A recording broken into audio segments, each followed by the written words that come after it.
10 โลไม่ใช่โลนึง เอาเจ้าเอากินนี่10 โล ใครบอก เจ้าแล้วเอากิน โลนึงชื่อ30คือ ชื่อ30 แต่ว่า10 โลเอา โอ้ เพราะว่า10 โลมันกว่านี่เอาหู ถึงจะรุ่งได้เขากัน โอ้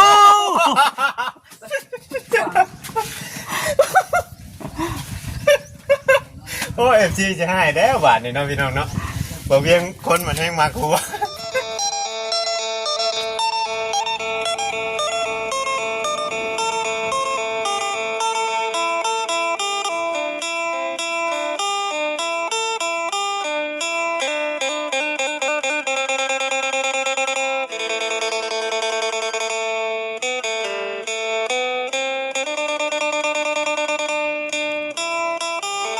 มีรถอยู่วันน้องเบน แล้วผู้มีรถได้ผู้มีรถเขากับพาไปบ่ได้ได้เนาะ ป่าก่อนป่ามันมี2ป่านะ มี3 3มันแล้ว กับผู้มีรถนะเฮ้ย จิ้มเขียวชิวๆเลยเมีย กินยังอิ่ม กิน ว่า ยังอิ่ จิ้ม ม แก้วเดียน กินขนม โอ้เบิดชบหนึ่งเนี่ย 2 ศพ โอ้เบิดชบโอ้นี่ไอ้เกิง นั่นแหละ2 ศพส่วนเลย อย่างนี้แต่ไอ้เกิงไปจู้ไพ่บ้าน ดังไพ่นะ สบายดีเอฟซีก็ สบายดี หาดังไพ่ไปอยู่ใช้ อยู่นี่แหละ อ่ะ มีบ่กับไผ่บ่ เอ้า กับไผ่หมดเลยดื้อเฮา เจ้าสูบตรงที่มีกระไพ่ไอ้มันเกิง มีบ่บ่คิด มาครับ นะว่าบุตรชื่อนะ เนี่ยน่ะโบตักมันคือ เนาะใช่แล้ว ใกล้กันนะใกล้เช่านี่บ่ไกล มาที่ใดเลย ในเกิง หามา เช่านี่บ่ ว่าไก่แต่มื้อนั้นแหละ มือนั่นเฮ้ยมือนั่นคืออยู่ในคุณ อ้าวพี่น้องทักทายสบายดีเด้อพี่น้องเด้อเนาะคลิปที่สอง ไก่เต่านี่บ่ เอาอยู่หันอยู่เตานะเป็นไง ไปพุ่นบ่เวียง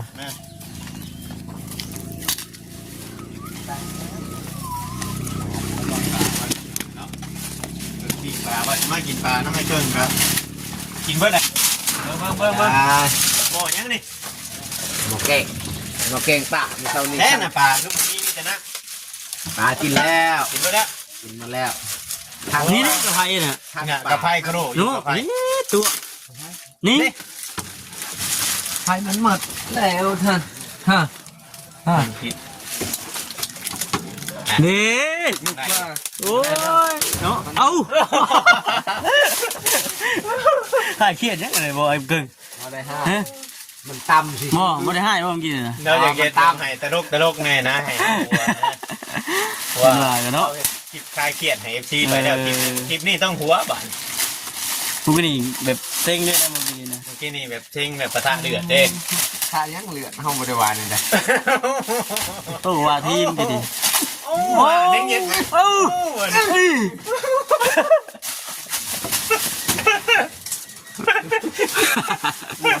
งัวหิดก็หิดไปก็พอมูจะบูบอกมู ใจ เดือดดีเนาะ เดือดแห้ง เดือด นี่ เองดี บอกมูเด็ก อย่าตัดใจกันไอ้เกิงไอ้หัวลาย จากไฟตดจากเขาตดแล้วเลย ฮะ อย่าหัวเด้อไปอีกเด้อ หัวเลยเดือดคักกระดิ่งไว้จีใหม่กันหัวเนาะเดือดแล้วชุดๆเลยดิ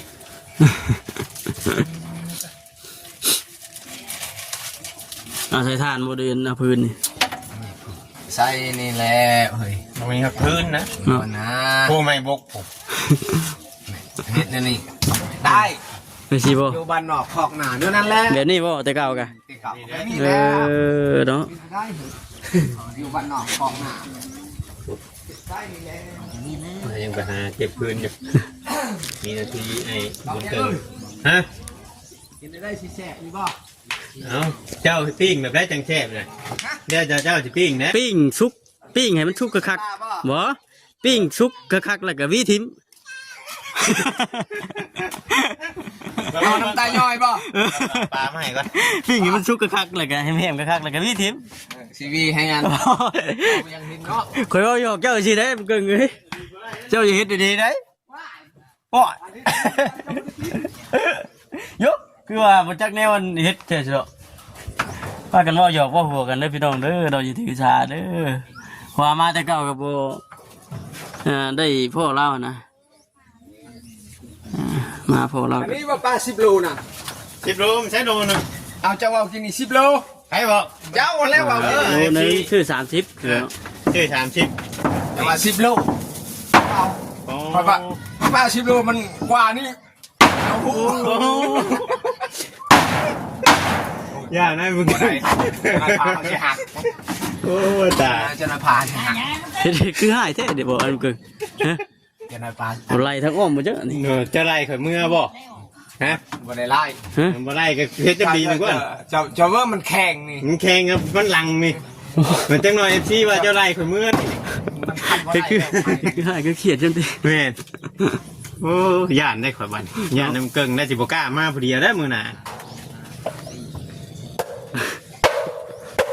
เป็นว่าอันเฮียนระบบทหารมากก็โหดอ่ะดิ บ่ได้ว่ามีทหารเด้าอย่ระบ่ อย่าเลยนะ คือเห็นเชือทหารหอยอยู่บางใช้ไม่เข็น ขนาดอันคนไทยก็ยังใส่อันคนลาวยังใส่เสื้อไทย เนาะ บอกอืม โอ้โห พอแล้วใส่ลายแล้ว เนาะ ใช่เลยก็นำมาได้แหละ มีแต่เห็ดไม่ปิ้งนะบัน มันบ่ใหม่เลยเจ้า มันบด พอแล้วอันนั้น ไอ้เกิงมีโบเด็กนั่น มันบ่มีตี เจ้าเห็ดปิ้งให้เขาได้จ้ะ เจ้าสิเอานี่บ่เฮ็ดไม่ปิ้งซ้ำนี้บ่ ได้ เอา ซ้ำ บ่ บ่ ไป นี่ เบิ่งปลานี่ก่อน ได้ซ้ำนี่บ่เมื่อวานเอาไว้ให้เมียเจ้ากินน้ำเปิดบ่ได้ให้ปิ้งได้หรอก หางแดงเด้มีหางแดงพวกนี้ กินบ่ได้บ่เมียจัน ปลาหัวแข็งนู่นนี่เนาะ บอกเมียเจ้ากินได้บ่ปลา ปลาอย่างนี้นะ ปลาเซได้ ปลาขึ้นมาแต่สิ บ่มาให้กินปลาซีน เป็นหยัง จากปลาอย่าง เจ้าไปเอามาแต่ใช้แต่ว่าเจ้าไปหานะมีแต่ปลาขาวได้เกิงเอ้ยนี่กินได้อยู่วะข่อยว่า บ่ ฮะ บ่เพราะนั้นมันสิผิด ผิดน่ะมันยากยาก แล้ว ยากเฮา เนี่ยปลาแช่บแบบให้เมียกินบ่ปลาขาวต้องกินได้แท้เนาะบ่ครับ บ่แม่นปลาขาวได้นี่ นี่เด้อตัวนี้นี่น้ำเกิง กาว่าตัวใดปลาขาวก็เลือกออก โมเมนบ่โมเมนบ่ปลาปากปลาตะเพียน ปลาตะเพียนนั่นแหละนี่ กินได้บ่ ตัวใดกินได้ก็เก็บออก กินได้เจ้าเก็บออกนี่ ทำประทาน นี่ สาไหลพุ่นบ่ฮู้เด้อครับทำประทานสาไหล นี่แต่ปลานี่ได้นี่ บ่ทำประทานสาไหล เราจะหาเลือกพวกมันตัวเงี้ยวๆอ่ะจุ่มมาปิ้งกินตัวปลาขาวนะไว้เมียจะ อืม ลายเดิมแล้ว เบิ่งครับ น่าเคยว่าแล้วเห็นบ่มันบ่ไหมเห็นบ่จะว่า เจ้าเดี๋ยวทีมใช่เนาะไม่กะ เอาไม่ใช่ลายพวกเนาะ โอ้ยไผมันทันติดครับเจ้าอย่าทุบเต่าให้ไปเบิ่งเด้ บ่ได้เฮ็ดแบบนี้บ่ได้เด้อบ่เวียงเด้อ แม่นบ่ บ่ได้ โอ้บ่ผ่านนะเจ้าเนาะได้ลูกชองนะยังจู้ไพ่บุติดอยู่เนาะโอ้ยบ่ผ่านได้ลูกชองนะยังจู้ไพ่บุติดอยู่เดี๋ยวบ่ครับเอาอันนี้ถุงยางนี่ทีมใช่บ่ครับ เบิ่งขอยยันแต่มันคุ้งสังกะสีแล้วใส่พื้นหลายครับนี่ติดอยู่ ติดโอ้ยตัวกันติดไพ่ลูกขึ้นอยู่ เนาะ โอ้ยบ่ใหญ่เกินเลยเลือกไว้ใส่ถ้วยไว้ตัวใดอันนี้เจ้านี่นี่เลยมาก็ได้ว่ะเอาไปยังเหลืออยู่2ก้อนแล้วว่ะนะครับผ่านกับมาหลายก้อนอยู่ ตัวไรเจ้าไปหาไม่มีแบบไรแน่เจ้าไปหาเมื่อวาน ปลาเนี่ย จักปลายังตัว เนี่ยเฮาบ่เคยกินเด้อปลา คือปลากินเล็บเท่า เอาเบิ่ง เจ้าเลือกตัวที่เราเคยกินไปเบิ่งคือปลาจีเด็มเนาะ อืม แต่เราเคยกินอยู่หรอกเว้ยเพราะปิ้งจักปิ้งหนึงนี่นะแล้วก็ ปลา ตัวไว้ นี่เขาใส่ตู้เย็นเด้อ เอ้ามันอยู่กอง กล่องโฟมเด้ กองโฟมกับตึกจะรุ่งอยู่ทางมา ตู้เย็นดีได้ ตึกจะรุ่งอยู่ทางมาบาง เนาะ กองนี่นะ เอาไปชดๆมันมาได้นี่นะ เขาตึกจะรุ่งได้เขาก็ โอ้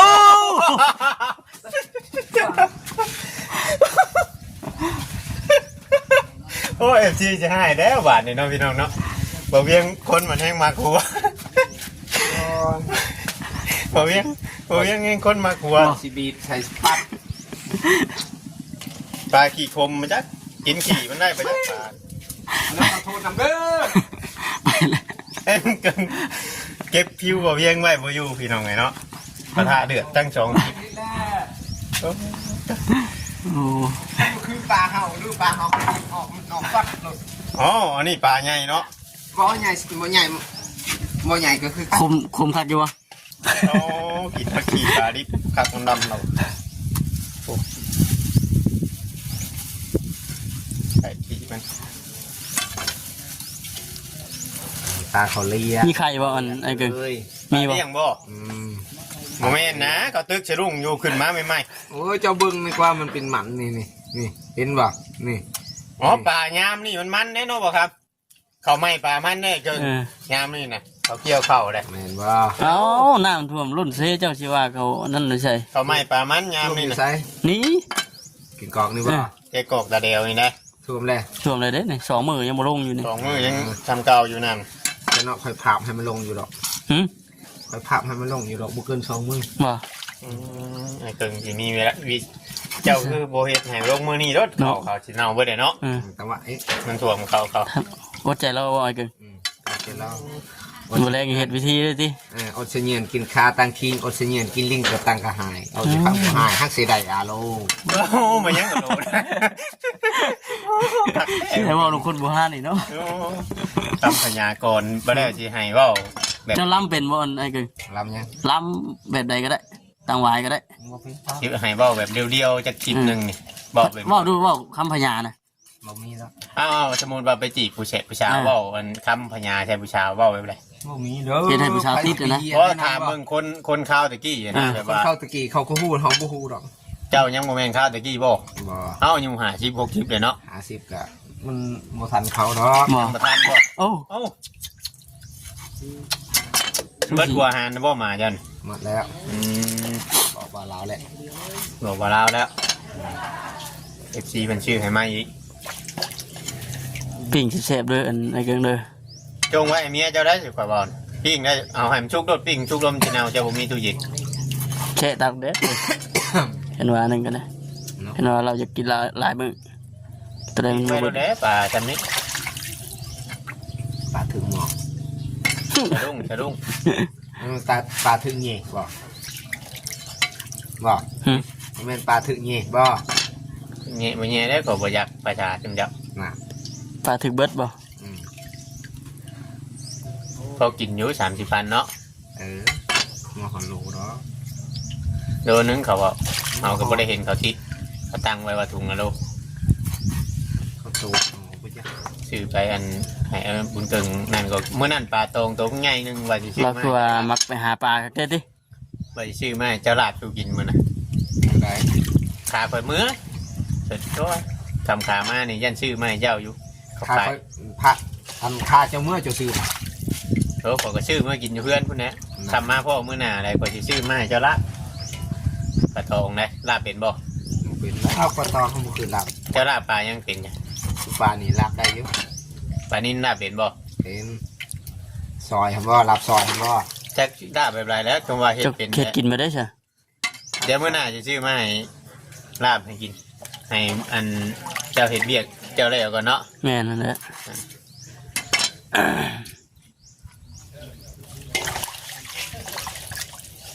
ใช่อันใช่คือบอกเมื่อวานนี่ว่า ไปตัดไม้มาสารตุ่มกบว่าสิมาเฮียนน้ำอยู่ตุ่มกบเห็ดแบบไร อายอะมาเอามาอายอะเมื่อแล้ว ไม่นะ อ๋อ เราบ่เห็ดนะ นี่ตัวนี้ไอ้เกิงนี่ เจ้าบ่ได้เห็ดบ่ คือกันแล้วเราว่าเอาให้ บ่เจ้าก็เห็ดเป็นบ่ กับบริเวณ ใช้ใส่เห็ดให้แต่เจ้า เดี๋ยวเอาอายคอย ให้เจ้าเห็ดแต่เจ้าไปใช้ชื่อ ใส่ อื นี่ ม จะให้อายเฮ็ด อืม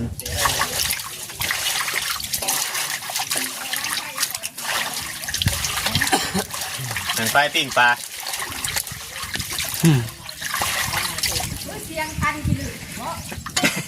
เราไล่ทั้งอ้อมเราอยู่ ให้มัน ว้าวตัวนี้มันเน่ามาแล้วนี่ ให้มันเกิงเนาะไล่ข่อยเมื่อ นี่มันมือนี่เกือบเขาว่าเมื่อคือกันไล่ตามเจ้าเลยเขาก็ได้โอ้ยเจ้าก็ว่าเมื่อเขาอยากว่าเมื่อคือกันไล่ตามเจ้ามันไล่เลยได้เฮาได้ โอ้ไหลเลย ไล่เลยเราได้ เต็มเบาๆแน่เพิ่นบอกไง นี่ยินบ่นอน น ไม่ ต้องคำต้องคืนก็เฮ็ดเบาๆในเด้อ ยังมาบอก เอามายังกะยะบ่ให้เฮ็ดแห้งคือแบบนี้มันอันตรายโพดเจ้าเฮ็ดนี่รสดีบ่ นี่ดอกรถบอกรถดีเขาบ่เคยกินรถบอกรถดี รุ่นดี มีแต่อันรสจกเนาะ มีแต่รถยก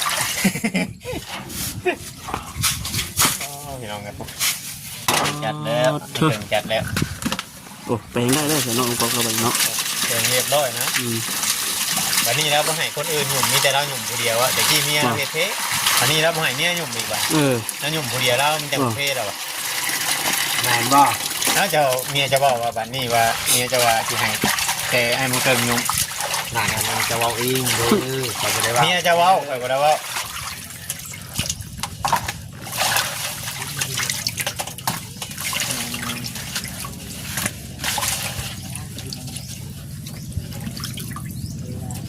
ปลาขาวเลย ก็ว่าอายุเราอ่ะบ่แม่น เบ็ดได้จะไปเอาหวานน้อยกว่านี้ป่ะ น้อยกว่านี้ แล้วอันนี้อยู่ป่าขาวเช่เนาะ เครื่องครัวอยู่เทิงคุณบอก เรากำลังปลาไม่หีบ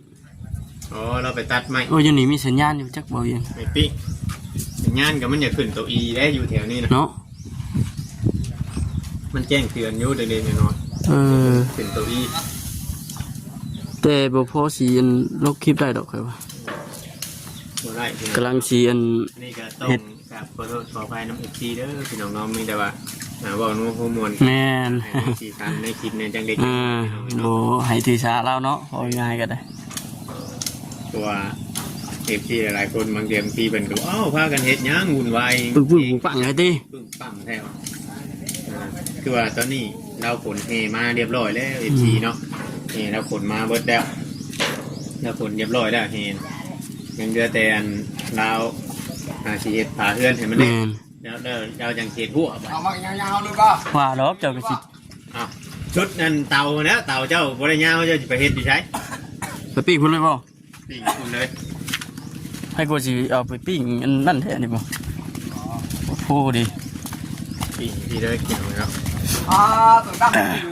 ลือแห้งกัก อ๋อกี่ว่ามันบ่ติดเฮ็ดทุกวันนี่พี่น้องกันทั้งกึ่งเฮ็ดแล้วเด้อค่อยๆได้ค่อยๆได้มันเกินกันแน่พันขึ้นมาพันอยู่เทิงพี่มันจากหลังกระตุกมาเนี่ย แค่ก็บ่ทันอยู่ลุมก่อนเนาะ เราเสียดไม้เสียบปากมันก่อนนะนั่นแห้งเราแห้งจัด แมนบ่ นะเราอย่ามันเปื่อยเราอย่ามันคุเนาะ ก็แมนหรือว่าจะว่าแมนว่าไม่ ทำก่อนว่าแม่นนะแม่นหรือเปล่า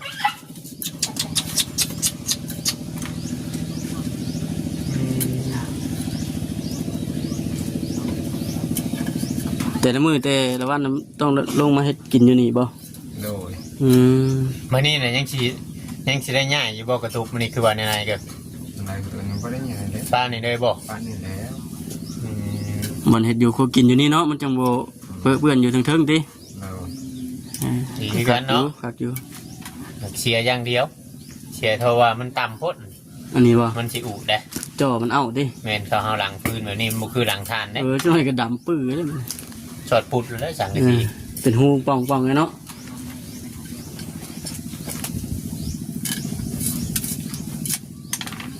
มื้อนี้จังไดเจ้าก็ได้ออกกำลังกายแบกมันเป็นอยู่แล้วมื้อนี้เจ้าบ่นั่นก็ได้ แน่นอนนั่นแหละ ไม่นอนอยู่แล้วมันนั่นมืดมือมันเอาเบรกเสียงนี่นะมันเบรกเสียงนะ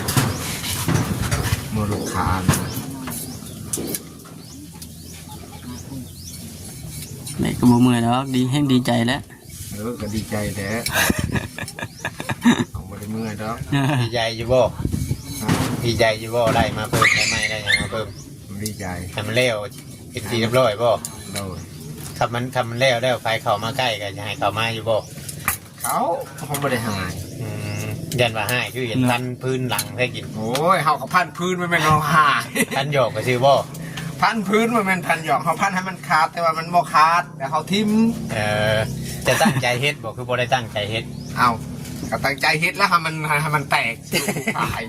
อันใหม่ฮะเขามาตั้งใจเฮ็ดมันสิพุกบ่ เอา แม่นเหรอ แม่น เอาพันค่อยๆเฮ็ดคือหยอกๆจนได้สิพันตีนเองแม่นต่อครับแม่นว่าเฮ็ดใส่อันผู้หลักผู้ใหญ่บ่แม่น โมเมนต์เนาะ บ่เอาสิพันให้มัน อย่าพันให้มันขาด พันให้มันขาดให้มันเตะออกแต่กัน แม่นอันว่าสิดังหมดอันนั้นก็มันบ่แตกอันมันบ่ไหม้อีกสังกะสีมันก็ดังแล้ววะเอาพัน จากว่าพันอยู่ลุ่มไปเนาะ พันอยู่ลุ่มก็บ่ดัง พันอยู่ดุมเด้อบัดนี้เด้อ โดยเสียบอยู่ลุ่มแล้วบัดนี้ คนดังว่ามันแบบนี้เนาะ เอาเลยเจ๊ ทำคนบ่ดังแหละมันก็บ่ดังทำคนดัง นี่คนดังนะนี่ดิ ว่าเนาะดังบ่ดังก็เฮาพันอยู่แล้วคืนนะดังบ่ดังเฮาก็ต้องพันอยู่แล้ว แม่นบ่ แม่น อยู่ใช้บ่พันเนาะ เอาพันมาดังไพ่ไง กันนั่นแหละพันบ่ดังไผหั่นแหละเวียนคือกระป๋อมเนาะ เรียนคือกระป๋อง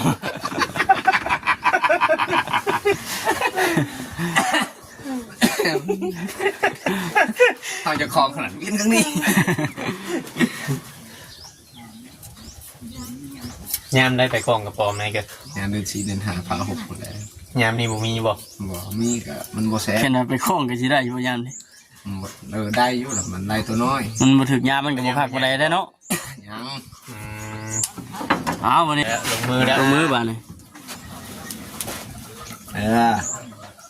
มันมีคำเว้าอีกบ่ มีคำเบ้าอีกบ่นี่นะ บ่มีแล้ว เดี๋ยวว่า